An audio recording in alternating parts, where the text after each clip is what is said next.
and captured great numbers of cities, and are doubtless full of plans and expedients of which we know nothing. However, tomorrow morning will show us something. Nothing will be attempted today. The generals have first to inspect our walls and see where the assault is to be delivered, and the army will be given a day's rest at least, before being called upon to assault such a position." In the afternoon a cortege of chariots made the circuit of the walls from the shore of the sea round the great plateau to the sea again, keeping just beyond the range of arrows. "If we had but a few of their archers here," Jethro said, "the Egyptian king would not be so overbold in venturing so near. It is wonderful how strongly they shoot. Their arrows have fully double the range of ours, and their power is sufficient to carry them through the strongest shields, even when strengthened with metal. Had I not seen it I should have thought it impossible that living men, and those no bigger or stronger than we, could have sent their arrows with such power. They stand in a different attitude to that of our archers, and though their shafts are fully a foot longer than ours they draw them to the head. I regarded myself as a good bowman till I met the Egyptians, and now I feel as a child might do when watching a man perform feats of strength of which he had not even imagined a possibility." In the evening the great council met. It included all the principal officers of the army, the priests, the royal councillors, and the leading men in the state. After a discussion it was determined that in the present crisis it were best to postpone taking any steps to appoint a successor to the late king, but that so long as the siege lasted Amusis should be endowed with absolute powers. In order that there should be no loss of time for the necessity of consulting anyone, Amuba was present with his mother at the council, though neither of them took any active part in it.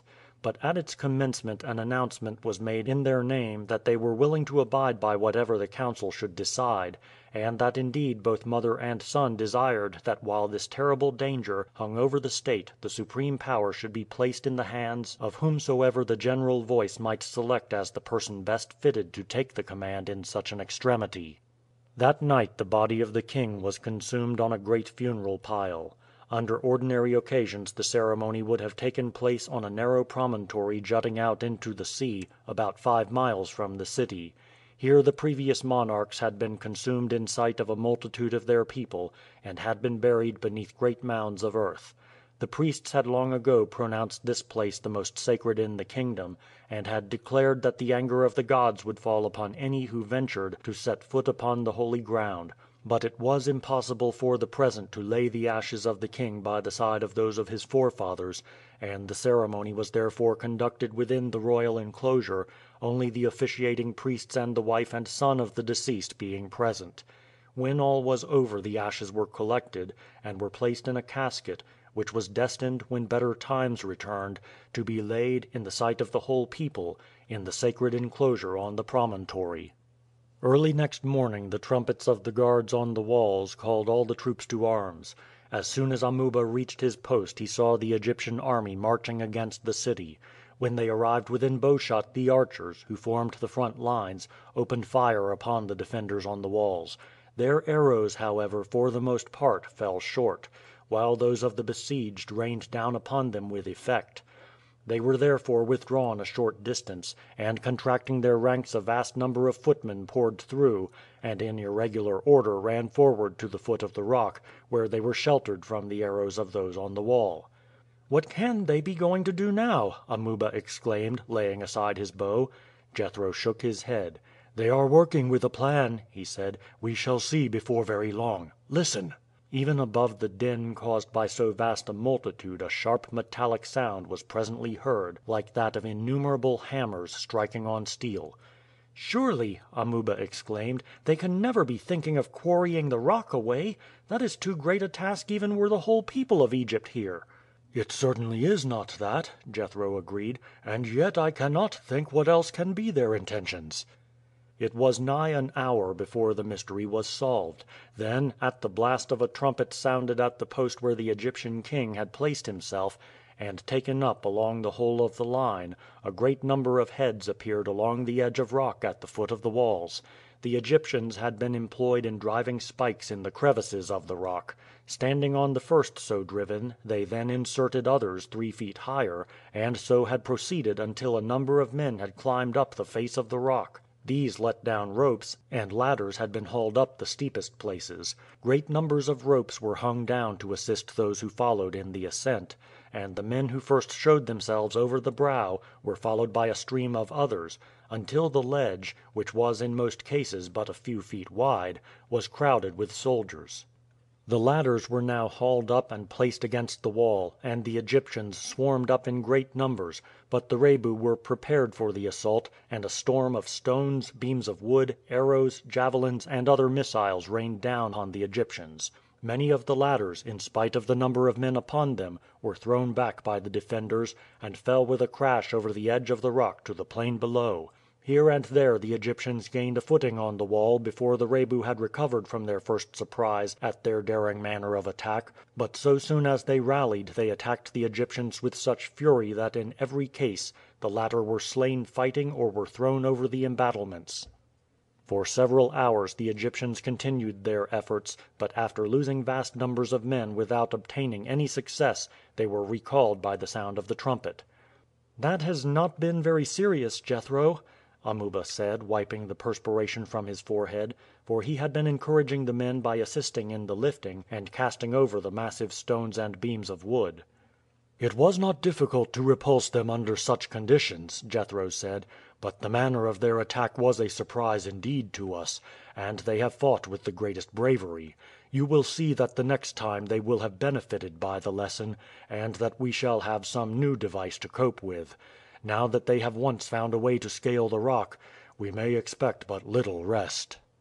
The fight was not renewed until evening, when, just as darkness fell, a large number of the Egyptians again ascended the rock.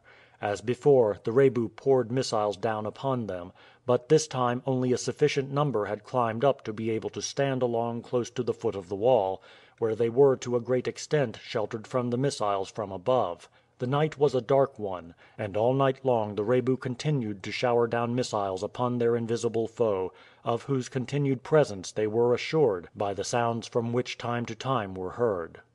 When daylight enabled the defenders to see what was going on at the foot of their walls they raised a shout of surprise and dismay. During the night the Egyptians had hoisted up by ropes a quantity of the timber brought with them for the construction of shelters for those who were engaged on siege operations. The timbers were all cut and prepared for fitting together, and were easily jointed even in the dark. Thus, then, when the besiegers looked over, they saw 40 or 50 of these shelters erected against the foot of their walls. They were so formed that they sloped down like a penthouse, and were thickly covered with hides. The besieged soon found that so solid were these constructions that the beams and great stones which they dropped upon them simply bounded off and leaped down into the plain. Ladders fastened together had been fixed by the Egyptians from each of these shelters to the plain below, so that the men at work could be relieved or reinforced as the occasion required. In vain the besieged showered down missiles, in vain poured over the cauldrons of boiling oil they had prepared in readiness. The strength of the beams defied the first, the hides lapping over each other prevented the second from penetrating to those below. "Truly these are terrible foes, Prince," Jethro said. "I told you that we might expect new plans and devices, but I did not think that the very day after the siege began we should find that they had overcome all the difficulties of our natural defenses, and should have established themselves in safety at the foot of our walls." "But what is to be done, Jethro? The men working in those shelters will speedily dislodge these stones facing the walls, and will then without difficulty dig through the earthwork behind." "The matter is serious," Jethro agreed, "but as yet there is no reason to alarm ourselves. The greater portion of our troops will be assembled behind the wall, and should the Egyptians gain a way through, we should pour in at the openings, and as they can be only reinforced slowly, would speedily hurl them all over the edge of the cliff. It is not that I fear." "What is it that you do fear, Jethro?" "I fear, Prince, because I do not know what it is I have to fear. We are as children in a struggle of this kind as opposed to the Egyptians. Already they have wholly overthrown all our calculations, and it is just because I do not know what they will do next that I am afraid. It must be as plain to them as it is to us that if they dig through the walls, we shall rush in and overpower them." "Perhaps they intend to work right and left, and to undermine the walls, until large portions of them tumble over and breaches are made." Jethro shook his head. "That would destroy the Egyptian shelters and bury